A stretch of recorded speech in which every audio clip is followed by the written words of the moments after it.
In my view were my parents standing still, as if waiting to apologize. "Thank you for coming all this way." My mother continued to speak as she looked down in desperation. "We heard that you might be able to help our nearly bankrupt factory, and we are deeply grateful for it." My father also continued without making eye contact. It was surprising that the factory they needed help with was actually the workplace of their daughter, whom they had abandoned in the cold mountains. "Let's proceed with business matters. Please raise your heads." As I urged them, both looked up in surprise at the familiar voice. Stella. Their astonished expressions were somewhat comical, inducing laughter. "Now, how should I return the favor? My name is Stella Green. I live in a city. However, the only part of it that is really developing is around the station area where I live is mostly a rural area dotted with farms. My family used to run a small smithy, making and repairing farm tools, but from my great-grandfather's time, we began making parts for agricultural machinery and managed the factory on a considerable scale. We are a fairly well-known old family in this area. My father, Jan, is the president of Green Machinery, and my mother, Greta, is the executive director. I have an older brother named Elwin, who has been intelligent since he was young and was the pride of our parents. In this countryside, it is common to expect a lot from the eldest son, and he lived up to those expectations by going to a top high school. On the other hand, while my parents lavished love on their eldest son, I was always somewhat neglected and not much noticed. In the traditional thinking of the countryside, it is assumed that women will eventually leave the family home. Compared to my brother, who would take over the family business, there were hardly any expectations for me. A woman cannot take over the family home.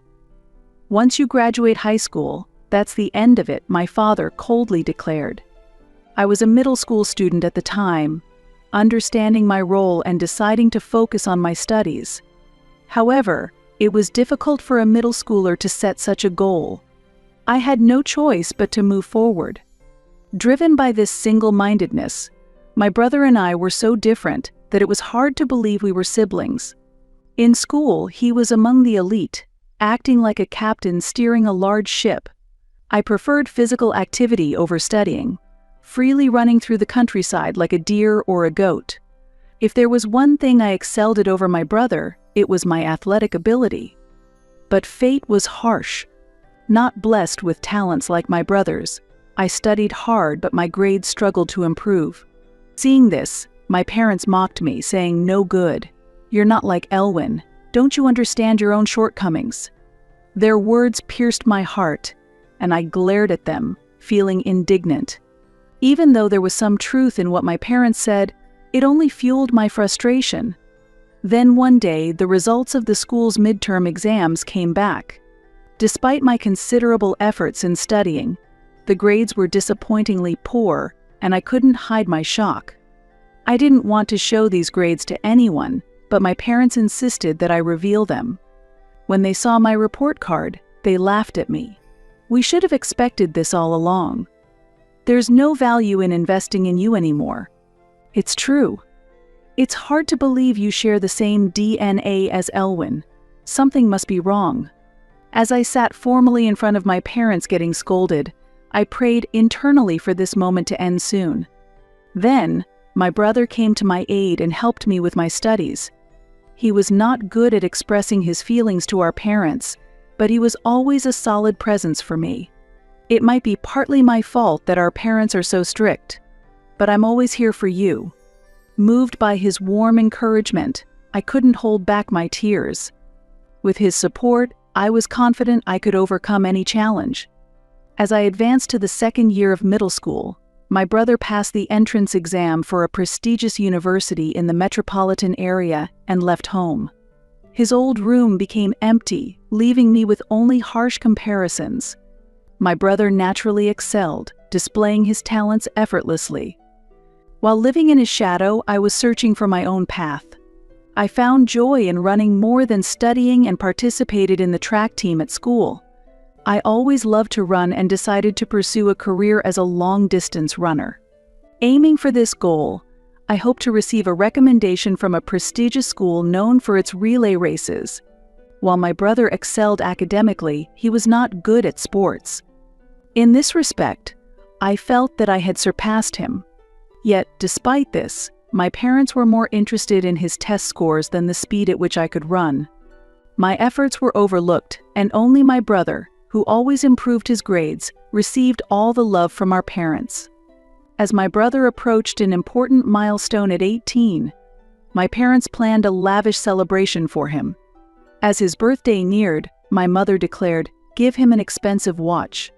If you can't manage that, then don't think about going to university." However, I had no funds to prepare such an expensive gift. As expected, the result was the same. Relatives gathered, and a lavish meal was served at a well-known restaurant in the area. But as if I didn't belong there, I was left on my own at home. "Elwin deserves delicious food because he excels. You're just obsessed with running, and being around him would only make you miserable," my mother said.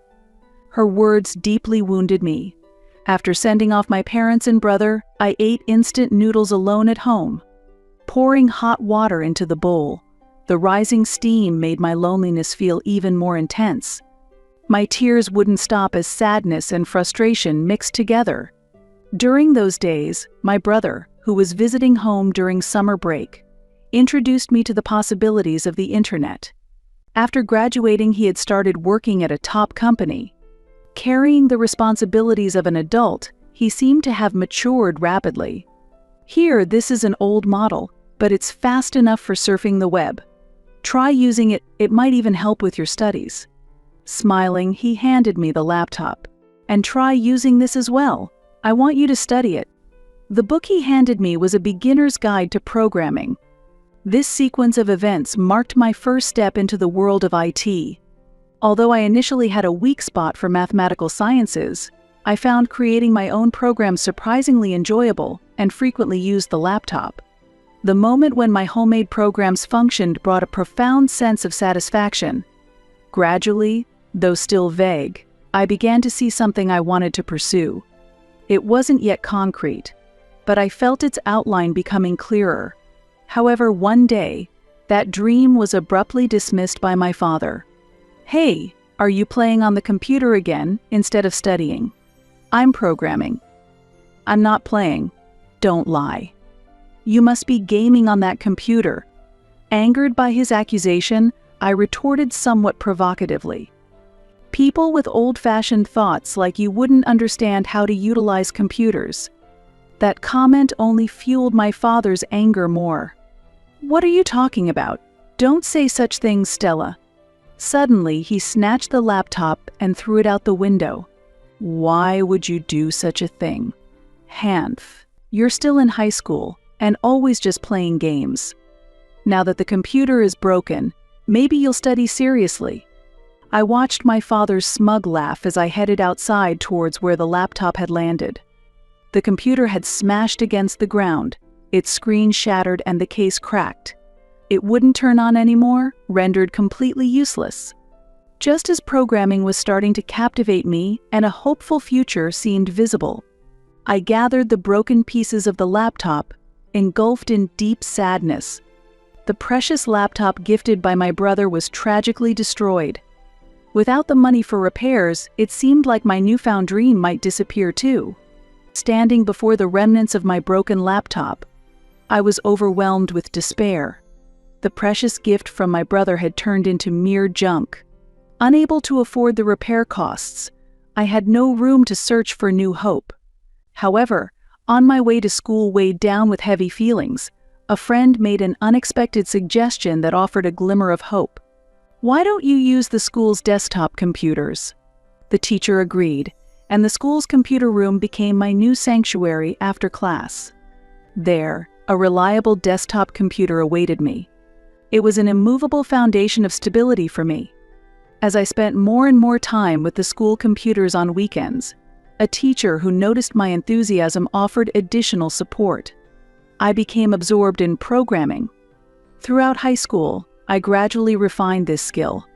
Then, in the summer of my sophomore year, I took part in a summer course in New York, suggested by my brother. I covered the transportation costs with money I earned from part-time jobs. I stayed in the dormitory of the company where my brother worked, dedicating my days to the course and receiving special lessons in the evenings from my brother and his unique friend, Alan. Alan is a bit quirky, but he's not a bad guy, so don't worry. He's not used to being around women since he went to an all-boys school, so don't tease him too much. What are you saying?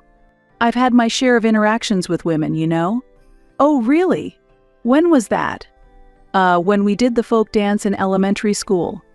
We couldn't help but suppress our laughter during this heartwarming exchange.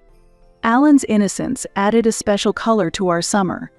With that smile, my passion for programming accelerated even further. By the end of the summer, a new chapter in my life had begun. With the help of my brother and his friend Alan, I had delved deep into the world of programming and was completely captivated by its allure. Alan was different from my brother, behaving like the son of a genteel family, polite and refined. He was a bit eccentric, but I never felt any malice from him, and I found myself somewhat charmed. I was entering the summer of my final year in high school. When my computer was destroyed earlier, my brother had apologized, but during the summer break when he came home, he secretly brought a used laptop with him. It was a gift from Alan. Alan's quite wealthy, you know. When I asked if he had any unused computers, he gave this one, my brother said, chuckling mischievously. He said he wanted to give it to you as a present, so I brought it right over. Seems like he's quite fond of you, he added. What are you talking about? I responded, my face turning red as my brother laughed and playfully tapped my head. After that, I received a lot of advice from my brother, and my programming skills improved significantly. I never thought you would take such an interest in programming, my brother said. Yeah, it's interesting. Sometimes unexpected things happen when there's a mistake in the calculations, but it's really thrilling when you solve it, I replied. But programming was more than just a hobby for me. I was deeply passionate about it, and the joy of seeing my own programs function was indescribably precious. With this passion, I made the decision to leave home. I bid farewell to university life and decided to work for a company in the metropolitan area. I was determined to follow the path I had chosen. With a brand new computer in hand, I continued to move steadily towards the future. While enhancing my programming skills, my adventure was still ongoing. One day, while packing for a new life under the cold winter sky, my parents suddenly called me. Normally, I would expect an unpleasant topic, but surprisingly, a different conversation came up. Let's all go on a trip together, my father suggested. Family trips from my childhood felt like distant memories. We decided to use a hotel voucher my uncle had won in a lottery. I was a little excited about the family trip that my brother, who was also coming home, would join. On the day of the trip, we headed for a hotel situated in a heavily snow-covered area, with my father driving. Unusually, my parents seemed to be in good spirits, engaging in conversations that mostly revolved around my brother's job and the struggles of my father's factory due to the economic downturn, leaving me out of the discussions. The hotel was unexpectedly luxurious, and we were thoroughly relaxed by the pool and delicious meals. However, the kindness from my parents felt somewhat unnatural. Waking up in the middle of the night to use the bathroom, I overheard whispered voices from my parents' room. We can't afford to spare any more money on her food. If we leave her behind, she'll understand. Yes, it's time for a big house cleaning. They were planning to force me out of the house. I am destined to be abandoned. Accepting this seemed to be my only option. With a heavy heart, I left home. The drive back was quiet, possibly due to everyone being tired, with little conversation. I was to be dropped off at the station and then head straight to the dormitory of my new workplace. Suddenly, my father said, "I feel like having a coffee. Is there a vending machine around?" My brother replied, "There's a parking area up ahead. We can buy coffee there," and my father smiled happily for some reason. "All right, let's take a break there." Soon we saw a sign for the parking area. "Stella, go buy us some coffee." as expected. I got out of the car and went to the nearby vending machines. I chose hot coffee for my father and brother, tea for my mother, and picked up a milk tea for myself. As I was about to return, I saw my father unloading my suitcase from the back of the car. "Well, this is goodbye. It's too costly in time and fuel to drive you to the station. You really are like a dog, so easily tamed if treated kindly for a bit. Wait. Isn't the station still far from here? Do whatever you want, run or walk. You were in the track team, you should have the energy. Are you serious? You have to make it on your own from now on? All right, cleaning complete. You really were a big piece of trash getting in the way." My brother said nothing, and he just gently placed my coat on the suitcase. Standing in the snowy parking area, I watched the car disappear into the distance, accepting my fate as if it was the only option. Yet, I felt that a new beginning of my life started right there. I was taking the first step of a new chapter in this snow-covered place. 10 years later, the day came when I visited my hometown. I was thriving as a project leader at a new company. That day, there was work to be done at the local factory, prompting my visit. I felt a twinge of excitement mixed with the resurgence of painful memories from the past. Eventually, the familiar factory came into view. Stella. My heart leapt at that voice. Brother. My brother, who had stepped out of a car, walked towards me smiling and waving. "I was worried you might get lost. The scenery has changed quite a bit. No worries, the GPS guided me well." My brother immediately started talking about work. "About this project, the other party has high expectations, so we need to be prepared." I smiled provocatively. "Well, let's see how long you can keep up that energy.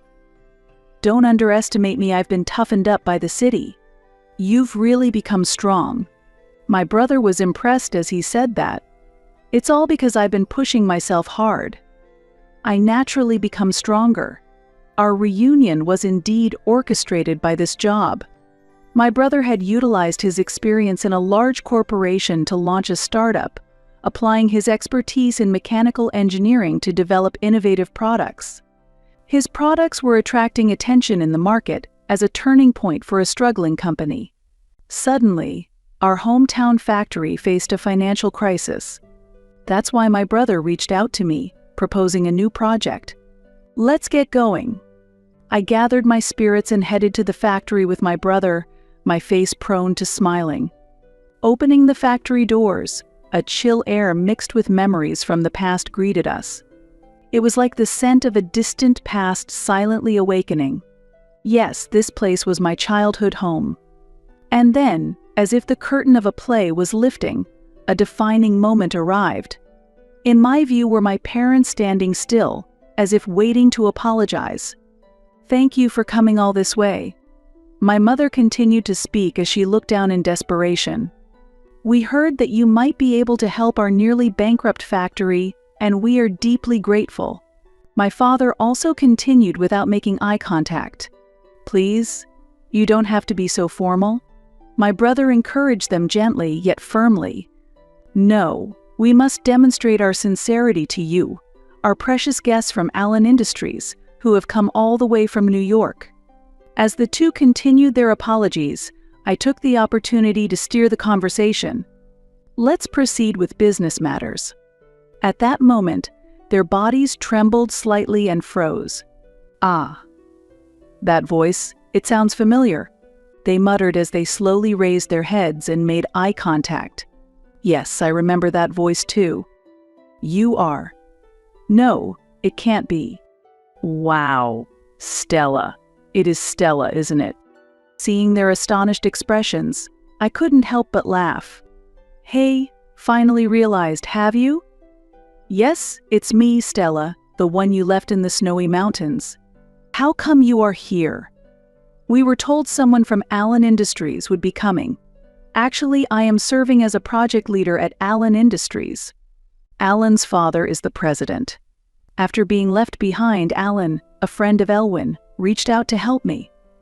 Elwin had foreseen the events of that day and had taken measures. It was tough, but I've established a certain status now. In fact, I'm married.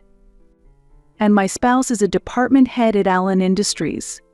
I was sent here under the president's orders to work on this factory's rejuvenation project. Do you understand? At that time, my brother was angry with our parents' actions and had discussed it with Allen. Before heading to the snowy mountains that day, my brother gave me a note. Our parents intend to use this trip to leave you behind. If anything happens, call this number. As expected, when the situation arose, I called the number, and Allen responded swiftly. Allen, a bit embarrassed, confessed that he had taken paid leave in advance to be available for me. I'm really grateful you came to pick me up. It's been a while. Have you been well? As you can see, the situation in the snowy mountains is terrible. It's really upsetting. As I spoke these words with tears, Allen silently loaded the luggage into the car and drove me away. And the company in New York, where I got a job, turned out to be a subsidiary of the company managed by Allen's father. With the support of my brother and Allen, I studied while working for a year, and the following year, I enrolled in a night university. This allowed me to balance work and education. After graduating from university, I managed to transfer to the company run by Allen's father. There, I leveraged my specialized knowledge and secured a job in construction management. Later, as Allen was promoted, I took on the role of leading a project under his direction. As we worked together, my respect for Allen gradually turned into love, and after he proposed, we got married. I continued working and got involved in a project that supported the reshoring of production from overseas factories. Due to the effects of a strong currency and rising labor costs abroad, manufacturing overseas became less advantageous, and there was a renewed interest in domestic production from the standpoint of cost performance and efficiency. While searching for a new factory location in response to these trends, I received surprising news from my brother. Our family's factory was facing financial difficulties. Previously, it supplied machine parts to large corporations, and in an effort not to lose the price competition, continued lowering prices until it was financially cornered. Taking this situation into account, my brother and I visited our family's factory. Seeing me arriving as a member of Allen Industries, my parents suddenly adopted a confident attitude. Well, now that Stella is here, there's no need for us to hold back. Indeed. It's natural for a daughter to help her family in times of trouble. I calmly met their gaze. Are you perhaps misunderstanding something? I don't regard you as my parents at all. I plan to maintain purely commercial relations. How can you say such a thing? How can you be so heartless? I don't recall raising such a heartless daughter. I am truly sad. Although my parents approached me angrily, I explained the situation calmly. The current state of this factory is due to your unplanned management. Therefore, we will be replacing the entire management team with personnel from the headquarters. In other words, this is the end for you two. My father, his face turning red, protested. The factory will be sold, and we will get the necessary funds. I should be able to continue managing it, shouldn't I? I shook my head and delivered the harsh reality. I cannot entrust this factory to you. What do you intend to do about the debts?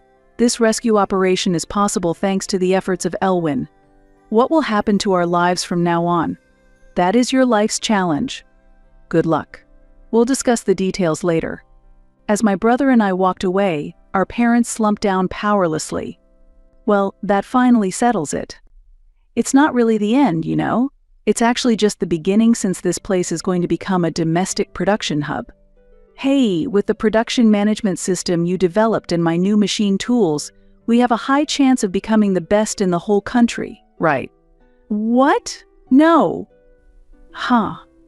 We're not just aiming to be the best in the country, we're aiming to be the best in the world. Sharing such aspirations, my brother laughed heartily.